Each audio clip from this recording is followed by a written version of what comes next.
भाजपमध्ये घराणेशाही नसून कार्यकर्त्यांच्या कर्तृत्वाला महत्त्व आहे.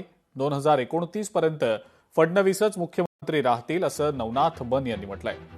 भाजपमध्ये मुख्यमंत्री घराणेशाहीनं ठरत नाही असंही नवनाथ बन यांनी सांगितलंय. महसूल मंत्री चंद्रशेखर बावनकुळेंच्या कामाचं कौतुक केल्याबद्दल राऊतांचे आभार मानत नवनाथ बन यांनी महाविकास आघाडीवर टीका केलेली आहे. त्यांच्या काळात जनतेसाठी काम करणारा एकही मंत्री नव्हता, तर भाजपचे सर्व मंत्री आणि प्रदेशाध्यक्ष रवींद्र चव्हाण सातत्यानं लोकांमध्ये राहून काम करत असल्याचं त्यांनी सांगितलं.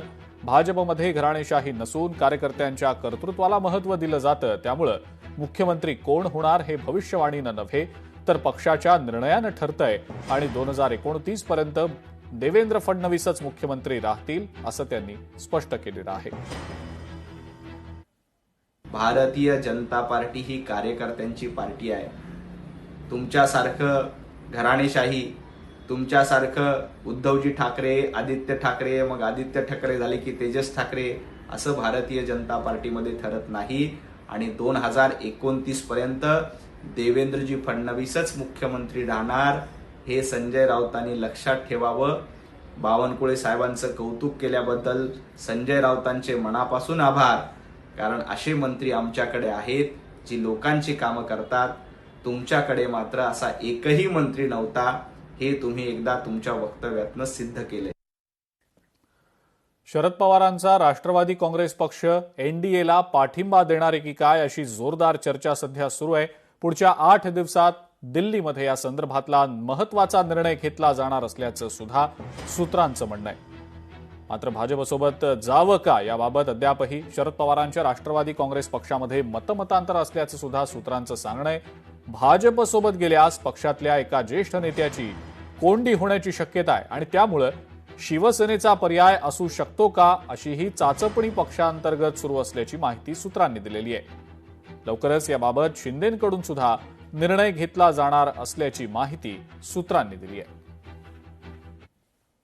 शरद पवारांची राष्ट्रवादी आपल्या महायुतीमध्ये येईल अशी चर्चा जी होते यावर तुम्हाला माहिती आहे का?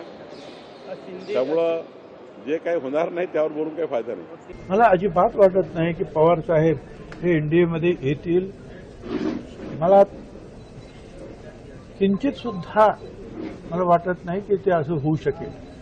एकच आहे की ते ज्या मिटिंगसाठी आले होते सीमांतरातील लढा जो सुरू आहे त्या संदर्भात, तर जवळचं ऑफिस कुठे बसायला की जिथे कार्यकर्ते किंवा आमदार भेटू शकतील म्हणून ते तिथे बसायला गेल्या, एवढंच त्याचा अर्थ आहे. आणि पवार साहेब हे 2-3 वेळा मुख्यमंत्री होते राज्याचे, देशाचे नेते आहेत, देशात मंत्री होते. त्यामुळे प्रत्येक ऑफिस हे त्यांच्यासाठी निश्चितपणे काय म्हणतात लाल कार्पेट अंथरायला तयारच असतं की या बसा बोला स्वागत करण्यासाठी. त्यात चुकीचं काय आहे? त्याचा अर्थ ते तिकडे जाणार इकडे जाणार असं अजिबात होत नाही.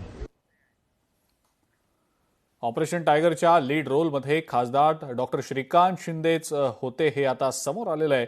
ऑपरेशन टायगर संदर्भातले काही फोटोज समोर आलेले आहेत. श्रीकांत शिंदेच ऑपरेशन टायगरच्या लीड रोलमध्ये होते.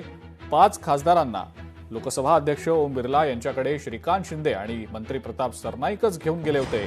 श्रीकांत शिंदे नंतर चार्टर्ड फ्लाईटनं ओमराजे निंबाळकर यांना सुद्धा नवी दिल्लीला घेऊन आल्याचं त्यानंतर समोर आलेलं होतं. त्यामुळे या सगळ्या ऑपरेशन टायगरच्या इनसाइड स्टोरी संदर्भातल्या महत्त्वाच्या घडामोडी समोर आलेल्या आहेत. मी तुम्हाला सांगतोय ना की आगे आगे देखो होता है क्या. संजय राऊत सुद्धा राहतील की नाही मला शंका आहे. कारण ते खासदार होण्याकरता कदाचित राहुल गांधी यांचं नेतृत्व ऑलरेडी त्यांनी स्वीकारलेलं आहे. त्यांच्या उंबरठ्याच्या बाहेर ते उभे राहिलेले आहेत. त्यामुळे कदाचित ते पण जातील. पण आदित्य ठाकरे आणि उद्धव ठाकरे यांच्या व्यतिरिक्त त्या पक्षामध्ये कोणच उरणार नाही, शिल्लकही राहणार नाही. लोकशाही मराठी ऐका, पहा, जागरूक रहा.